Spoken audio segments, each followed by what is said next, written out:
Sir first of all welcome to INS. Thank you so much.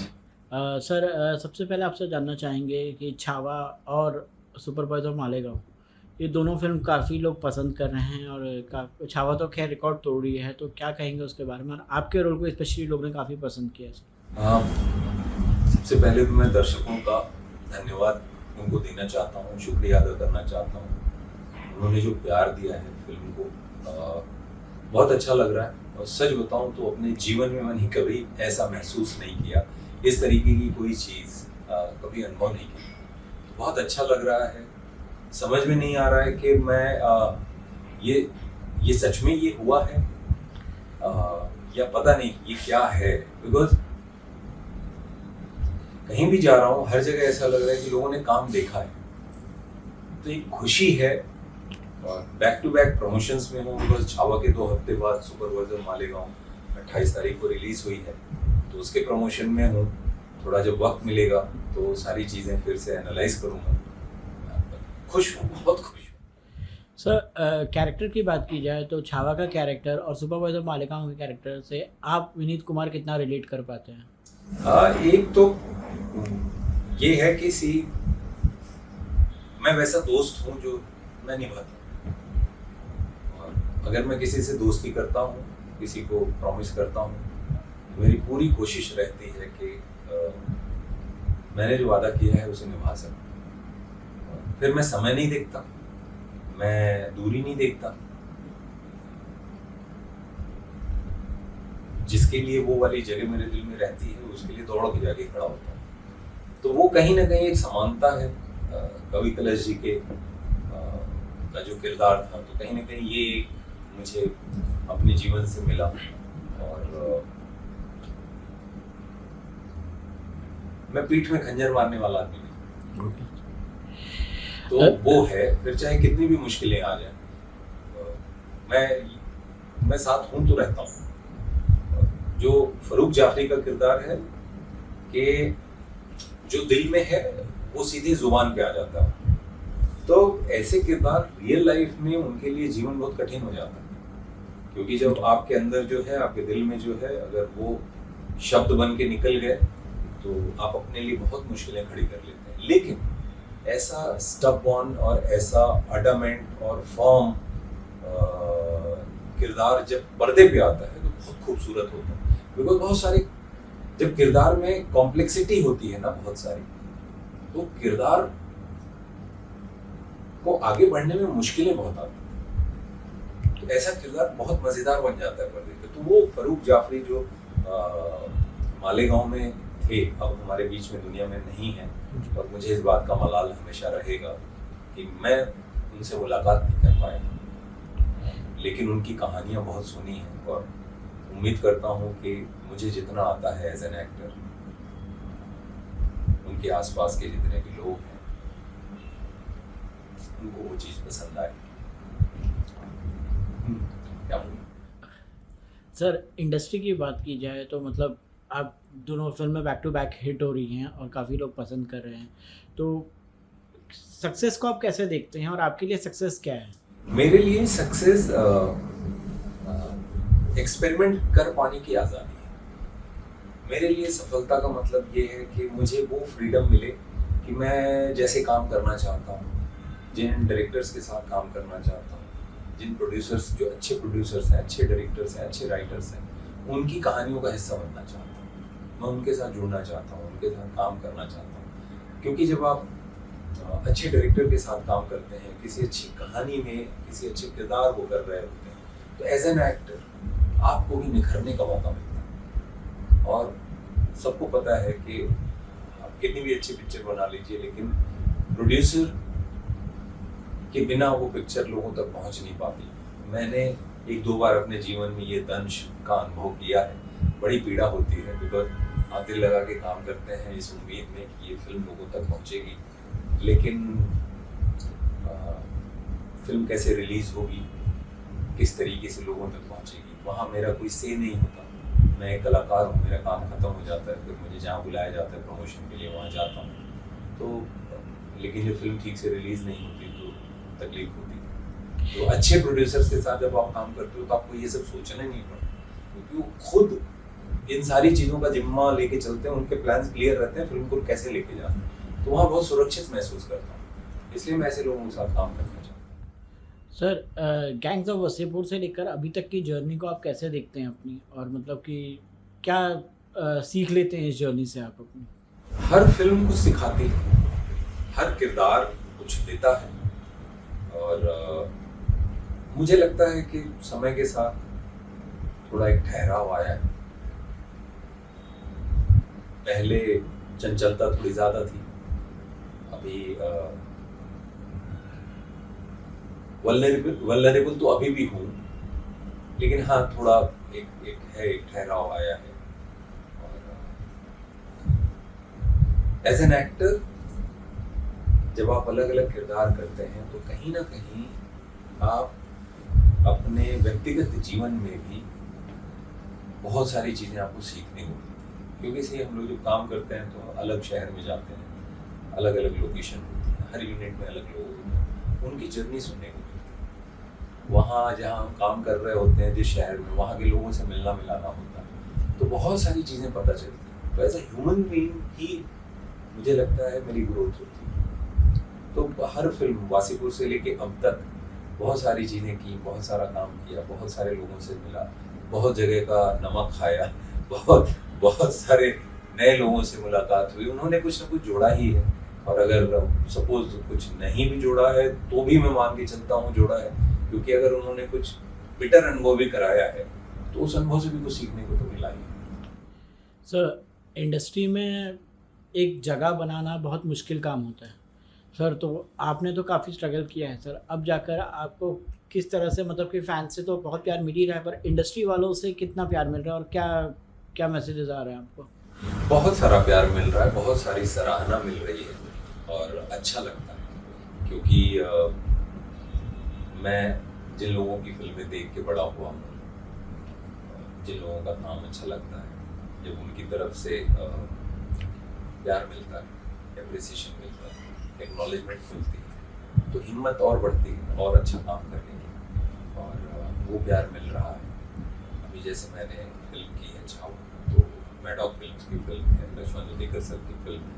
मैं Lakshman Utekar sir का धन्यवाद देना चाहता हूँ, बिकॉज उन्होंने, और जो कास्टिंग डायरेक्टर हैं छावा की, मैं आउट ऑफ द बॉक्स जाके बता रहा हूँ, बट मुझे लगता है मुझे ये कहना चाहिए, और जो कास्टिंग डायरेक्टर है वैभव विशाल, लक्ष्मण सर ने मेरा ऑडिशन नहीं लिया, वैभव ने मेरा ऑडिशन नहीं लिया। लक्ष्मण सर को एक भरोसा था, उन्होंने कहा था कि विनीत आपके अंदर मुझे कवि कलश जी का किरदार दिखता है, और ये भरोसा मेरे लिए बहुत बड़ी बात है, बिकॉज मेरे पास कोई तस्वीर भी नहीं थी कि मैं दिखा सकूं कि उसके आसपास की कोई तस्वीर हो, तो डायरेक्टर का ऐसा भरोसा मिल पाना मेरे लिए बड़ी बात है।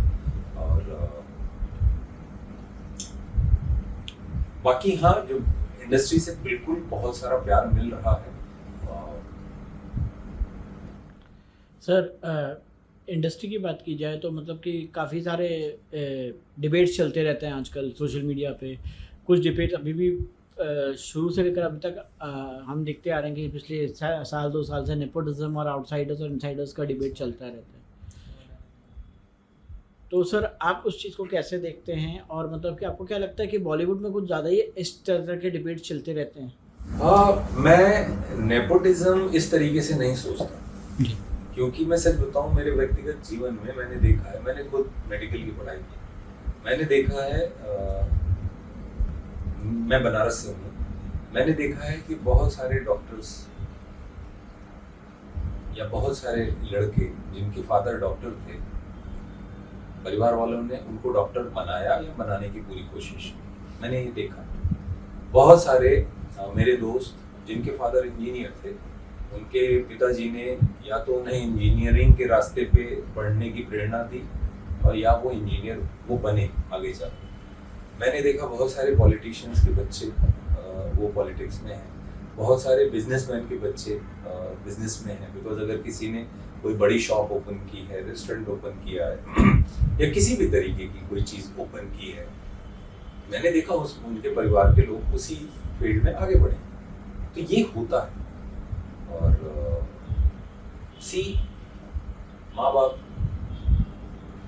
जब अपने बच्चे को दुनिया में ले आते हैं तो माँ बाप की ये जिम्मेदारी बनती है ना कि उन्होंने जो सीखा है, उन्होंने जो कुछ भी अर्जित किया है अपने जीवन में, उसका जो बेस्ट है अपने बच्चे को दें। ऐसा तो नहीं है कि अगर बच्चा दुनिया में आया है तो माँ बाप सिर्फ इसलिए कि नहीं अपने बच्चे को सपोर्ट नहीं करेंगे तो खराब स्कूल में डाल दें, ऐसा नहीं होता ना जी। माँ बाप यही चाहते हैं कि हम जो बेहतर से बेहतर एजुकेशन है बच्चे को दे सकें। बच्चे की तबीयत अगर खराब होती है तो अच्छे से अच्छे डॉक्टर के पास हम जा सकें और बच्चे को जो ज़रूरत की दवाएं हैं अच्छे डॉक्टर के थ्रू ही मिले।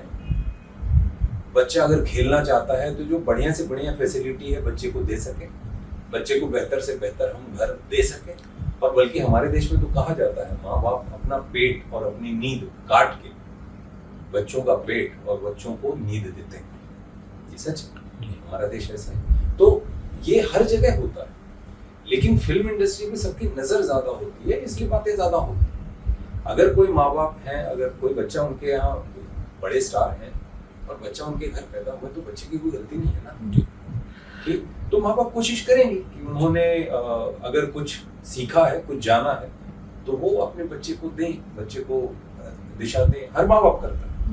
हाँ, उनमें जो अच्छा होगा वो अच्छा करता है, बहुत अच्छा करता है, ठीक है।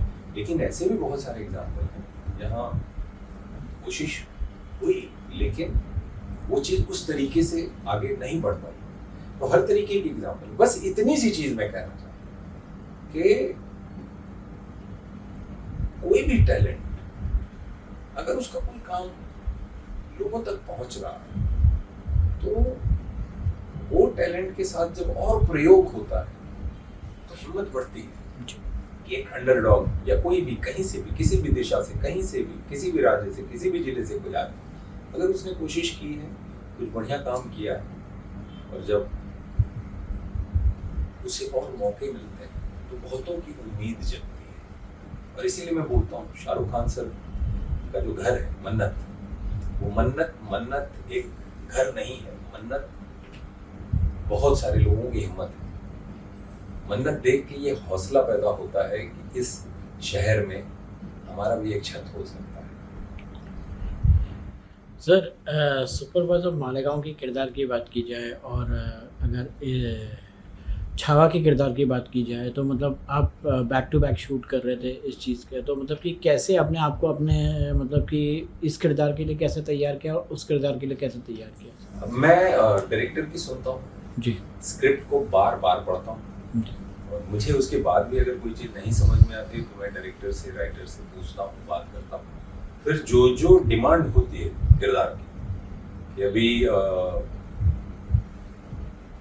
छावा है तो छावा में फिजिकल ट्रेनिंग भी थी, बिकॉज कवि कलश जी का किरदार वो योद्धा भी हैं और पोएट भी हैं, कवि भी हैं, तो कविताएं बहुत सारी पढ़ी और उसके साथ साथ लाठी चलाना, भाला चलाना, तलवार चलाना, घोड़सवारी करना, तो दोनों ट्रेनिंग एक साथ चलती रहती थी कि जो पढ़ना पढ़ाना है वो भी चलता था और ये जो फिजिकल ट्रेनिंग है वो भी चलती थी। तो किरदार की जो डिमांड है उसको पूरा करने की कोशिश करते। अभी जैसे सुपरवाइजर मालेगांव, तो उसमें बंच ऑफ बॉयज हैं, दोस्त हैं कई सारे, और ये रियल कहानी है, ये ऐसी नहीं है कि काल्पनिक है, ये रियल कहानी है। मेरा जो किरदार है फरूक जाफरी, वो रियल लाइफ में थी। और जो नासिर शेख, जो आदर्श ने जो किरदार किया है, आदर्श गौरव ने, और शफीक जो शशांक अरोड़ा ने किया, बहुत अच्छा काम किया, बहुत बढ़िया अनुभव था मेरा शशांक के साथ, आदर्श के साथ काम करने का। तो ये सारे किरदार रियल लाइफ में थे। और नासिर शेख का जो किरदार है, उन्होंने तो मालेगांव में अपने दोस्तों को, मतलब सिनेमा इमॉर्टल है ऐसा कहा जाता है, तो उन्होंने अपने दोस्तों को अमर कर दिया। सर, छावा की बात की जाए तो विकी कौशल के साथ काम करने का एक्सपीरियंस कैसा था आपका? और मतलब कि Vicky Kaushal as an actor हम देखते हैं कि मतलब बहुत इनग्रॉस हो जाते हैं हर चीज़ में, तो मतलब कि उनके साथ काम करने का अनुभव कैसा था आपका? विक्की के साथ मैंने गैंग्स ऑफ वासेपुर की थी, उस समय विक्की वाज इन डायरेक्शन और मैं एज एन एक्टर था वासेपुर में। और विक्की को क्लैप देते जब देखता था तो मुझे मेरा पुराना, मतलब मेरा पास्ट, उसके पहले का याद आता था कि मैं जब असिस्टेंट डायरेक्टर था महेश मांजरेकर सर के साथ, तो मैं भी क्लैप देना पसंद करता था। काम चाहे कुछ भी करूं, लेकिन क्लैप के लिए मैं होता था ये मुझे दे दो, बिकॉज मुझे क्लैप की वजह से मौका मिलता था डायरेक्टर और एक्टर के बीच में कहीं मैं होता था, तो मुझे ये सुनने को मिलता था कि डायरेक्टर और एक्टर के बीच में बात क्या होती है।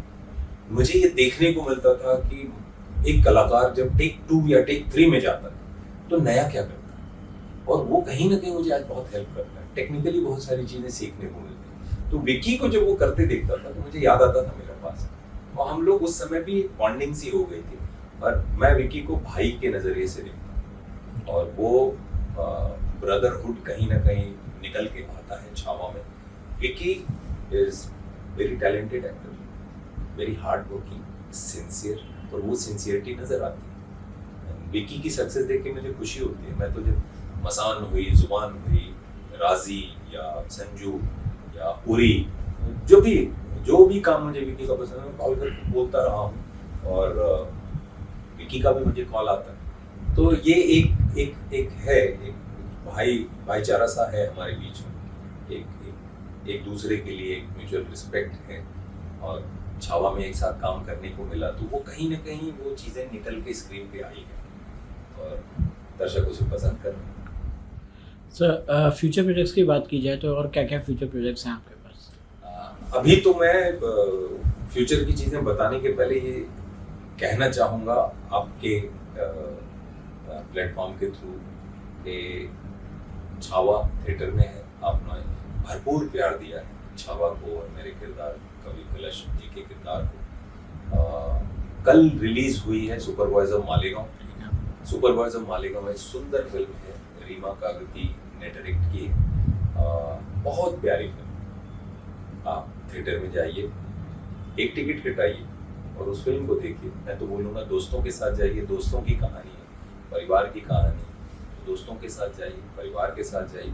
बिकॉज जब आप एक टिकट लेते हैं तो कहीं ना कहीं उसकी वजह से कलाकार को और फिल्म से जुड़े सभी लोगों को एक हौसला मिलता है। वो टिकट ही तो स्ट्रेंथ है।